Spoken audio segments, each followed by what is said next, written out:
अगर आपकी कंडीशन भी कुछ ऐसी है कि जब आपको सॉक्स पहननी पड़ती है अपने पैरों में, लेकिन जब आप सॉक्स पहनने के लिए पैर को उठाने की कोशिश करते हैं तो आपका घुटना या पैर ऊपर तक नहीं आ पाता, यानी घुटना बैंड नहीं हो पाता, घुटने में स्टिफनेस बहुत ज्यादा बढ़ चुकी है, यानी इस तरीके से आपको अपने पैर को जबरदस्ती खींचातानी करके ऊपर लाने की कोशिश करते हैं लेकिन नहीं आ पाता, और जब आप सॉक्स पहनने की कोशिश करते हैं, पहन लेते हैं तो बहुत परेशानी होती है। अगर ये कंडीशन है, ये होता है ऑस्टियोआर्थराइटिस के केस में, जिसमें ग्रेड 1, ग्रेड 2, ग्रेड 3 इस तरीके से ये आगे बढ़ता चला जाता है। अगर आपके घुटने स्टिफ होते चले जा रहे तो अभी से आपको सतर्क हो जाना चाहिए, और कुछ एक्सरसाइज आपको बताने वाली हूँ ताकि आप अपनी स्टिफनेस को दूर कर सके इन एक्सरसाइज को करके, और घुटने की स्ट्रेंथ को मेंटेन कर सके और अपने ग्रेड का नंबर बढ़ाने से भी रोक सके।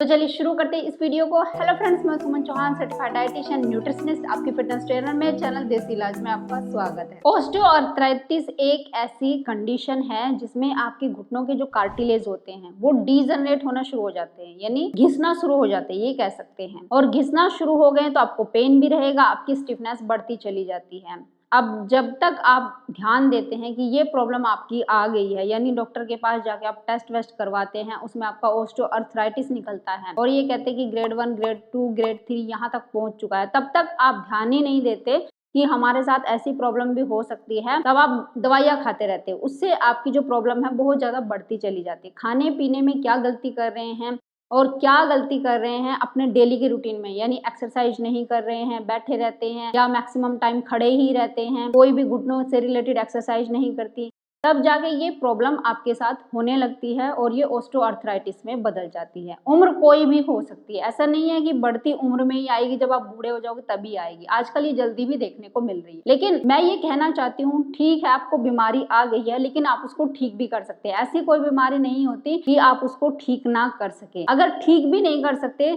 तो कंट्रोल में रख सकते हैं, अगर आप अपना डेली का रूटीन और डाइट अच्छे से फॉलो करते हैं, सही एक्सरसाइज करते हैं। ऑस्टियोआर्थराइटिस के लिए सही डाइट क्या होनी चाहिए, इससे पहले मैंने वीडियो में बताई थी, उस वीडियो का लिंक नीचे है, आप उसको भी देखकर अपनी डाइट को सही कर सकते हैं। अब चलिए एक्सरसाइज बता देती हूँ। अगर आपकी स्टिफनेस इतनी बढ़ चुकी है कि आप बेड के ऊपर बैठे हैं और अपनी सॉक्स पहनने में भी आपको ढेर सारी प्रॉब्लम हो रही है, आपका घुटना बिल्कुल जाम हो रहा है, तो अभी से ये एक्सरसाइज शुरू कर दीजिए जो आज बताने वाली हूँ। अगर ये एक्सरसाइज आप डेली करते रहे तो आप अपने ग्रेड को बढ़ने से रोक सकते हैं। तो सबसे पहली एक्सरसाइज में तो आप बेड पे बैठ के भी कर सकते हैं, बेड पे बैठ के ही करिए, क्योंकि मैक्सिमम टाइम ये होता है जब हम आराम करने के बाद उठते हैं, रात को सोने के बाद उठते हैं, तो हमारा घुटना ज़्यादा स्टिफ लगता है, हम चल भी नहीं पाते हैं। तो जब आप बेड पे बैठे हैं या लेटे हैं तो सबसे पहली एक्सरसाइज देखिए, इस तरीके से जब हम लेटे होते हैं तो घुटनों में स्टिफनेस ज़्यादा हो रही होती है। तो फर्स्ट एक्सरसाइज है इस तरीके से,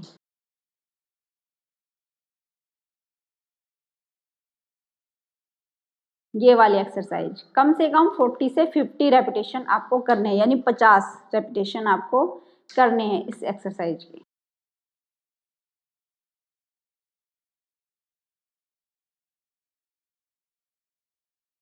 ऐसे फिर सेकेंड एक्सरसाइज में आपको धीरे धीरे इसको खिसकाना है, वापस लाना है, जितना आप खिसका सकते हो आगे की तरफ और वापस ला सकते हैं, ऐसे ऐसे। ये भी कम से कम 50 रेपिटेशन।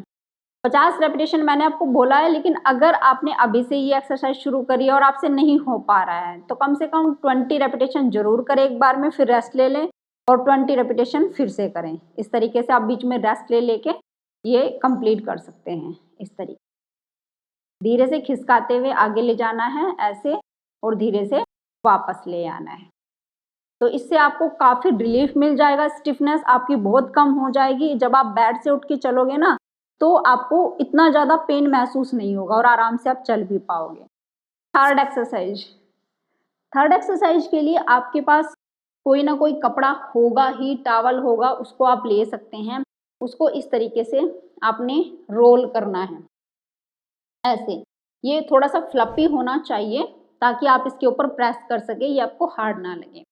अब इसको आपको यहाँ पे रखना है इस तरीके से, और अपना पैर यहाँ पे टिका लीजिए। ये बेड के ऊपर बैठ के ही आप कर सकते हैं आराम से, इस तरीके से टिकाना है अगर आपका घुटना इस तरीके से है, नीचे की तरफ प्रेस नहीं होता, यहाँ पे स्टिफ हो गया है, जाम हो गया है, तो उसको हल्का हल्का आपको प्रेस करना है, जितना आप प्रेस कर सकते हैं। जहाँ पे आपका बहुत ज़्यादा सीवियर पेन नहीं बढ़ता है, इतना हल्का सा अगर आपको जैसे लग रहा है ना, जर्स का लगता है कि ये हो नहीं पाता, उतना तो होगा, लेकिन वहाँ तक आप रुक जाइए और फिर अपने पैर को आगे की तरफ खींचने की कोशिश करिए। थोड़ा आपको पेन तो लगेगा ही, क्योंकि खिंचाव हो रहा है, आपकी घुटने की स्टिफनेस खुल रही है, जो मांसपेशियां सिकुड़ गई हैं वो स्ट्रेच हो रही है, तो हल्का फुल्का आपको पेन तो महसूस होगा, लेकिन सीवियर पेन नहीं आना चाहिए। एकदम बहुत पेन बढ़ गया है उस कंडीशन तक एकदम नहीं जाना है, धीरे धीरे इसको स्ट्रेच करना है नीचे की तरफ और वापस इस तरीके से बहुत स्लोली स्लोली ऐसे नीचे की तरफ प्रेस करना है और पैर को अपनी तरफ खींचना है, फिर वापस आगे नॉर्मल कर दीजिए इस तरीके से। इससे क्या होगा कि आपका घुटना यहाँ तक रहता है, ऐसे रहता है बैंड, तो ये खुलने लग जाएगा। अब आप इस तरीके से इस पैर को यहाँ पे रख लीजिए, कम से कम 10 रेपिटेशन एक लेग से करने हैं, 10 रेपिटेशन आपको दूसरी लेग से करनी है। अब अपने घुटने को इस तरीके से रख लीजिए, बिल्कुल नॉर्मल अपने पैर को रखिए, कोई स्ट्रेच नहीं देना है। और जो आपकी चपनी है इसको अपने हाथों से इस तरीके से घुमाना है, ये जो पटेला होता है इसको ऐसे साइड टू साइड आपको प्रेस करना है, ऐसे बिल्कुल धीरे धीरे इस तरीके से इसको मूव करवाना है, इस तरीके से साइड टू साइड भी। और यहाँ पे हल्के हाथों से आप ऑयल लेके मसाज करनी है, क्लॉकवाइज डायरेक्शन में और अपोजिट डायरेक्शन में भी इस तरीके से। अब ये करने के बाद इसको आप ऐसे रख लीजिए। अब इसी की मदद लेनी है, इसका रोल बना लीजिए, कोई भी कपड़ा ले सकते हैं और यहाँ पे रख लीजिए अपने घुटनों के जहाँ ये जॉइंट्स होता है उसके नीचे। अब आपने रख लिया, अब इस तरीके से आप बैठ जाइए बिल्कुल नॉर्मल होके बेड के ऊपर ही ऐसे। अब इसको यहाँ से नीचे से पकड़ना है, अपने पैर को नीचे से पकड़ना है, धीरे धीरे आप बिल्कुल इस तरीके से बैठे हैं। आपका घुटना ऐसे नहीं हो पाएगा जैसे मेरा घुटना इस तरीके से हो पाता है, तो जिन लोगों का जाम हो चुका है वो ऐसे नहीं कर पाएंगे। तो आपको ये कपड़ा रख के यहाँ से पकड़ के इसको ऐसे प्रेस करना है, जितना आप कर सकते हैं, फिर खोल देना है, प्रेस करना है, रिलीज करना है, प्रेस करना है, रिलीज करना है, प्रेस करना है, ऐसे धीरे धीरे बोलते हैं ना, एक नंबर आगे की तरफ प्रेस करने की कोशिश करेंगे। जहाँ तक आपका बहुत ज़्यादा पेन नहीं बढ़ रहा वहाँ तक प्रेस करेंगे, फिर रिलीज कर देंगे, फिर प्रेस करेंगे, थोड़ा सा होल्ड रखेंगे, थोड़ा सा और आगे की तरफ प्रेस करने की कोशिश करेंगे, फिर रिलीज कर देंगे। 10 रेपिटेशन एक लेग से, 10 रेपिटेशन आप दूसरी लेग से करेंगे। ये आपकी बैठने वाली एक्सरसाइज हो गई। अब जैसे आप बेड से उठने की कोशिश करते हैं, चलने की कोशिश करते हैं, बेड पे आप इस तरीके से लेग्स को नीचे लटकाएंगे, तब कौन सी एक्सरसाइज करनी है वो देख लीजिए। अब जब आप खड़े होने वाले हैं उससे पहले भी कुछ रेपिटेशन आप एक्सरसाइज की अगर कर लेते हैं तो बाकी की स्टिफनेस जो बची हुई है वो भी दूर हो जाएगी। तो इस तरीके से अपने पैरों को आपको हिलाना है, ऐसे अपनी एड़ी को ऊपर नीचे ऊपर नीचे ऊपर नीचे, ऐसे कम से कम 50 रेपिटेशन आप इस तरीके से कर लें। अपनी पूरी लेग्स आपकी हिलेगी, पूरे मसल्स आपके यूज हो रहे हैं, स्टिफनेस काफ़ी हद तक आपकी रिलीज हो चुकी होगी इस एक्सरसाइज को करने से। अब नेक्स्ट देखिए, आगे पीछे अपने पैरों को आगे पीछे ऐसे स्लाइड करना है, ऐसे। ये भी कम से कम 40 to 50 रेपिटेशन, 40 से 50 रेपिटेशन आप कर लें इस तरीके से, आगे पीछे इस तरीके। अब नेक्स्ट एक्सरसाइज है, एक लेग को आप फैला लीजिए ऐसे। अब दूसरे पैर को ऐसे लेग के ऊपर रखते हुए आप ऊपर की तरफ लाएं इस तरीके से, अपने हाथ से पकड़ के ऊपर की तरफ खींचने की कोशिश करें, ऐसे ऐसे यहाँ तक, जहाँ तक ला पाते हैं, जहाँ तक लगेगी इससे आगे आपका पेन बढ़ जाएगा वहाँ तक आप रखें और वापस। इससे क्या होगा कि आपके जो घुटने की स्टिफनेस बढ़ गई है, आप अपनी लेग को ऐसे ऊपर तक नहीं ला पाते, तो वो जो आपका रेंज ऑफ मोशन है वो बढ़ना शुरू हो जाएगा। यानी आप धीरे धीरे इसको आप जब डेली प्रैक्टिस करते जाओगे और थोड़ा सा एक नंबर ऊपर की तरफ खींचते जाओगे तो आप देखोगे आपका घुटना यहाँ तक आना शुरू हो जाएगा, यहाँ तक आप आसानी से रख पाओगे। लेकिन ये कैसे होगा? जब आप डेली प्रैक्टिस करोगे, डेली अपने मसल्स की स्टिफनेस को दूर कर रहे होंगे, उनको स्ट्रेच कर रहे होंगे, तब ये हो पाएगा। क्योंकि मसल की मजबूती तभी बनेगी जब आप उसकी मूवमेंट जारी रखोगे। हर एक दिन के लिए, एक भी दिन आपको छोड़ना नहीं। ऐसे ही आपको दूसरी लेग से करना है, कम से कम 10 रेपिटेशन।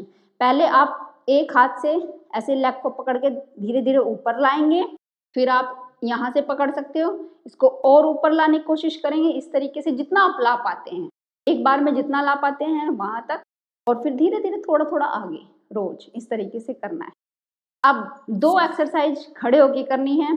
अगर ये भी आप अपने रूटीन में शामिल कर लेते हो और डे बाय डे करते चले जाते हो तो आपकी स्टिफनेस तो क्या, पेन तो क्या, एक टाइम के बाद आप भूल ही जाओगे कि कभी आपकी घुटनों में स्टिफनेस थी या पेन था।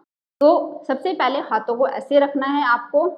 अब एक लेग को पीछे रखना है, एक घुटने को बेंड करना है, और जो घुटना आपका बेंड है उसको आगे की तरफ और ज्यादा बेंड करते जाना है। इस तरीके से बेंड करना है, बेंड करते जाना है, करते जाना है। इस लेग में आपको स्ट्रेच फील होना चाहिए, इतना बेंड करना है कि जहां पे आपको लगे कि इससे आगे आपका पेन बढ़ने वाला, वहां पे आप रुक जाइए, 5 सेकंड के लिए होल्ड करिए और फिर वापस। एक लेग से आप कम से कम 5 रेपिटेशन करेंगे ऐसे। इससे दूसरी लेग के मसल स्ट्रेच हो रहे हैं और पहले लेग के जो घुटना है उसकी स्टिफनेस को आप दूर कर रहे हैं इस तरीके से। ऐसे ऐसे ही आप दूसरी लेग के साथ करेंगे। पहली लेग को पीछे रख लीजिए, दूसरी लेग को आगे लाइए और नी को बेंड करते हुए आगे की तरफ जाइए जितना आप जा सकते हैं। इस पैर की आपकी एडी नहीं उठनी चाहिए, ध्यान ये रखना है। इस तरह कम से कम 5-5 रेपिटेशन दोनों लेग से करें और दिन में 2 बार करेंगे तो डबल फायदा मिलेगा। अब आप ऐसे दीवार के साथ खड़े हो जाइए, कमर लगा के इस तरीके से हल्का सा पैरों को खोल लीजिए और ऐसे अपने हिप को नीचे की तरफ लाइए और बैठने की कोशिश करिए दीवार पे। अब जहां तक आप बैठ पाते हो, आपके घुटने स्टिफ है, आपको लगता है मैं तो यहीं तक जा पाता हूँ, इससे आगे पेन होने लगता है, तो आप यहाँ तक बैठने की कोशिश करिए। इसका मतलब क्या हो रहा है कि दीवार के आप सपोर्ट ले रहे हैं ताकि आप गिरे ना, लेकिन हल्का प्रेशर अपने वेट का अपने घुटनों पर डाल रहे हैं। इससे क्या होगा, घुटने के मसल्स मजबूत होना शुरू हो जाएंगे। जितना प्रेशर, जितना चैलेंज आप अपने घुटनों के मसल को दे रहे हैं, स्टिफनेस तो दूर होगी होगी, वहां के मसल मजबूत होना शुरू हो जाएंगे। फिर आप कितने भी चलो, दौड़ लगाओ, आपका पेन नहीं बढ़ेगा। इस तरीके से आपको बैठना है 10 सेकेंड, 20 सेकेंड, जितना भी आप झेल सकते हैं, जितनी आपकी कैपेसिटी है। थोड़े टाइम से शुरू करना है, धीरे धीरे बढ़ाते जाना है और धीरे धीरे अपनी रेंज ऑफ मोशन को भी बढ़ाना है, यानी और डीप और डीप और डीप, जितना आप जा सकते हैं, यहाँ तक बैठ सकते हैं तो यहाँ तक भी बैठने की कोशिश करना है और धीरे से उठ जाना है। तो ये मैंने बहुत अच्छी एक्सरसाइज आपको बताई है आपकी स्टिफनेस को दूर करने के लिए, और ये जब आप आराम करके उठते हैं, सो के उठते हैं, तभी से आप शुरू कर सकते हैं। और डेली के जो हमारे रूटीन होते हैं, चलने फिरने के या फिर अपने रोज के काम होते हैं, उनको आसानी से आप कर सकते हैं बिना पेन बढ़े, और अपनी स्टिफनेस को भी धीरे धीरे करके आप दूर कर सकते हैं। एक टाइम के बाद आपकी जो पेन है, स्टिफनेस है, वो बिल्कुल चली जाएगी अगर सही डाइट फॉलो करते हैं और सही से एक्सरसाइज करते हैं। उम्मीद है ये वीडियो आपको बहुत पसंद आई होगी, आप लाइक शेयर भी करेंगे। अगर आप मेरे चैनल पर नए, चैनल को सब्सक्राइब कर लीजिए। फिर मिलती हूँ नेक्स्ट वीडियो में, तब तक के लिए बाय, टेक केयर।